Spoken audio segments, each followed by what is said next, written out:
just read the second paragraph, which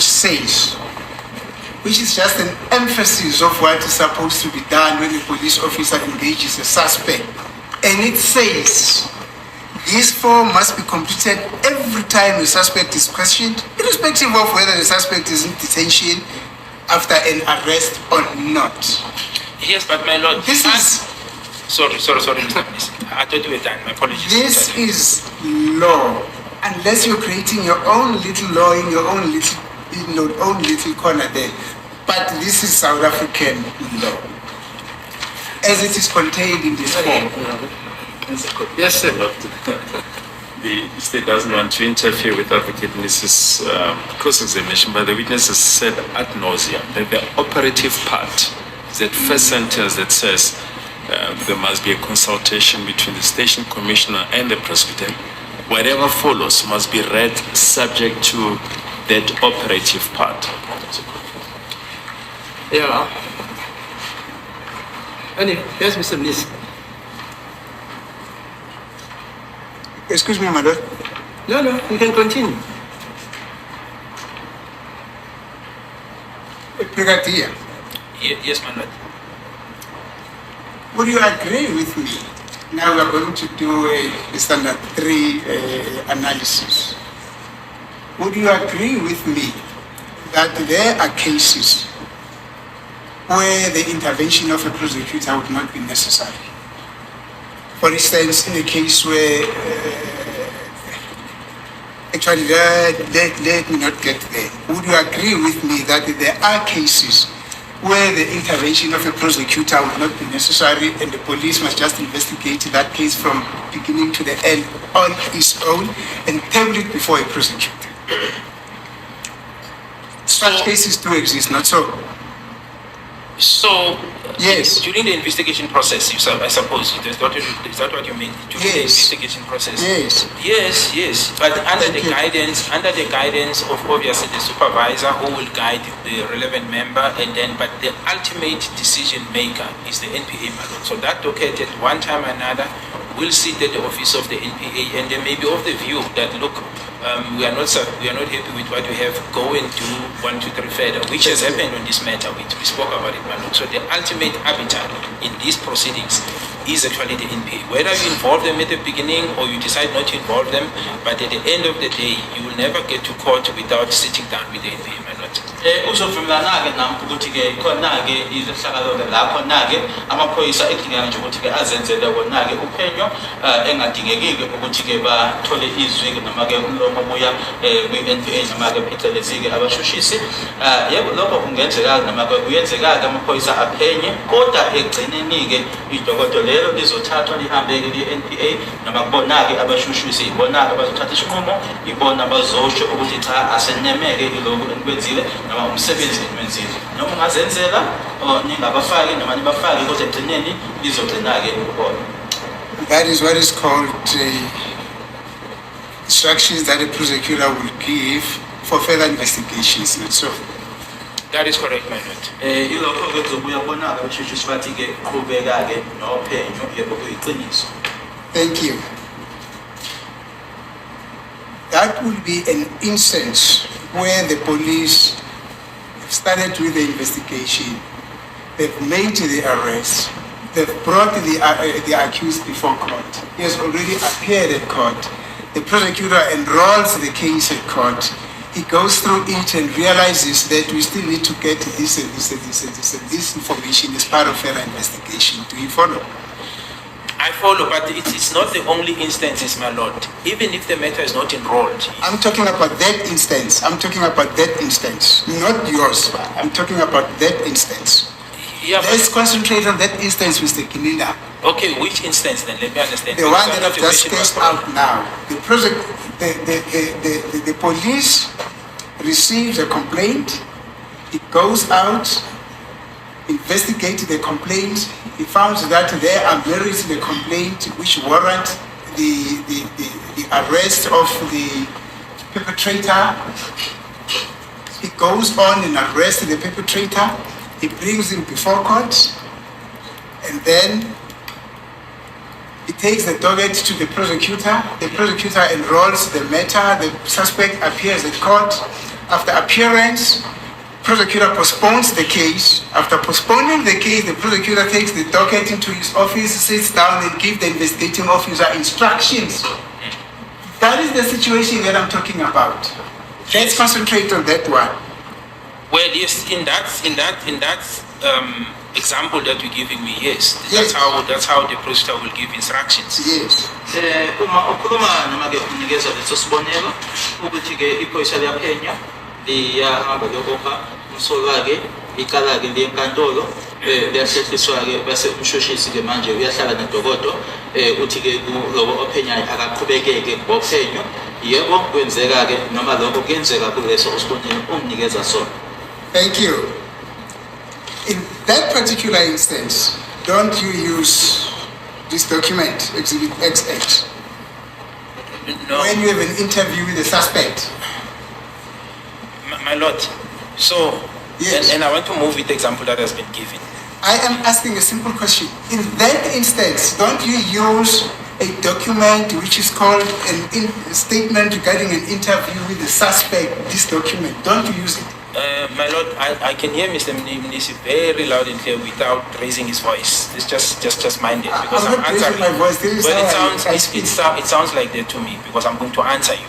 Okay. I was giving a broad example of how this particular example started. From the time of the arrest to the time it's taken to the prosecution, a person appears and instructions then are given by the prosecutor. I cannot now be expected to answer only one portion. I want to answer it broadly. So, because I feel now I've been confined to only focus on one thing. I was given a broader picture and I want to deal with that broader picture in terms of the answer, my lord. Okay, And you can explain, Mr. Gininda, you can explain. It's not an explanation, it's an answer, my lord. The question Answer. has been put to me. Yes. Now, my lord, in that example that I was given, when the person appears, before the person appears, a warning form statement would have been completed. You cannot appear before the warning statement is taken. So that will be the first step in preparation, in processing that person to appear before court.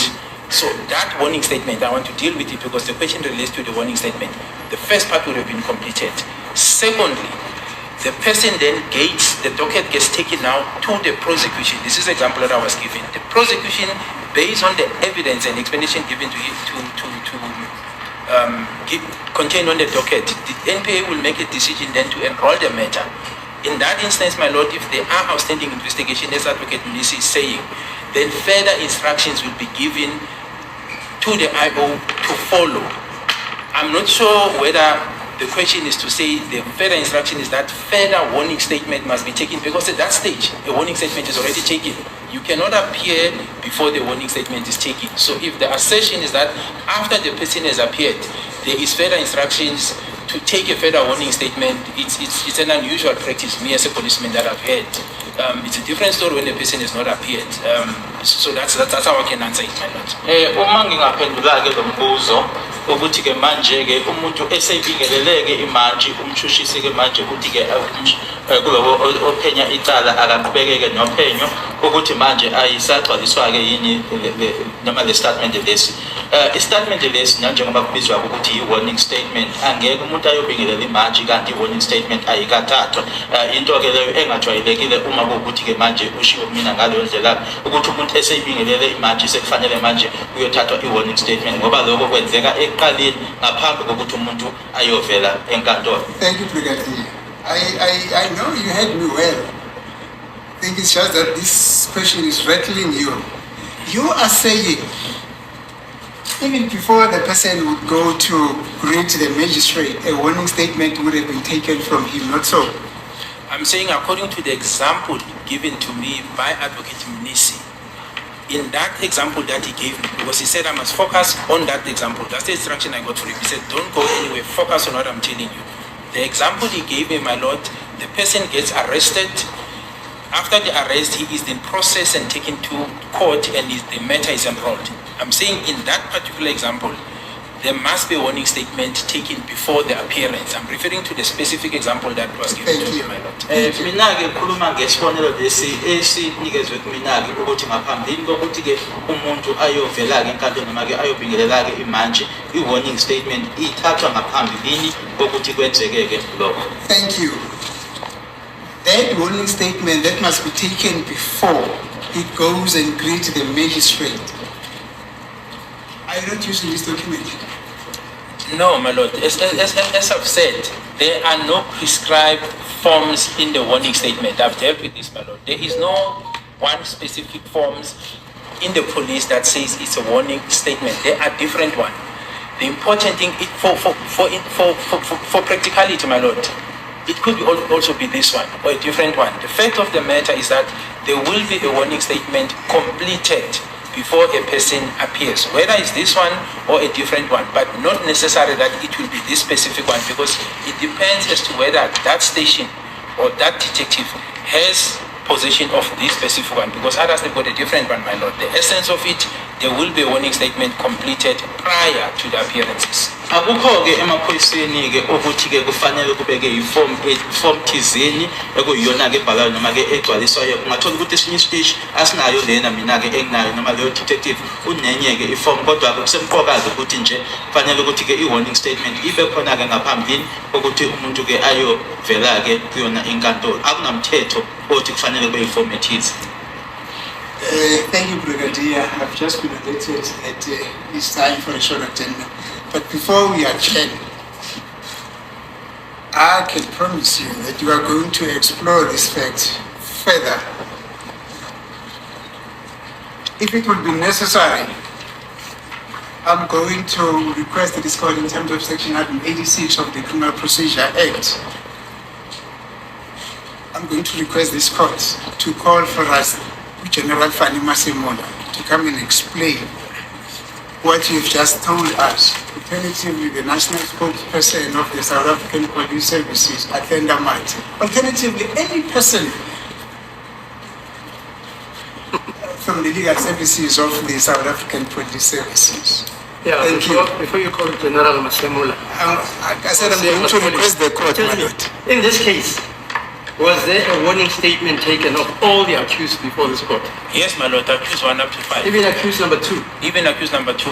Okay. There was a warning statement taken. It's similar to that? Yes, it's similar to this, my lord. It was taken little. Okay. Tea time.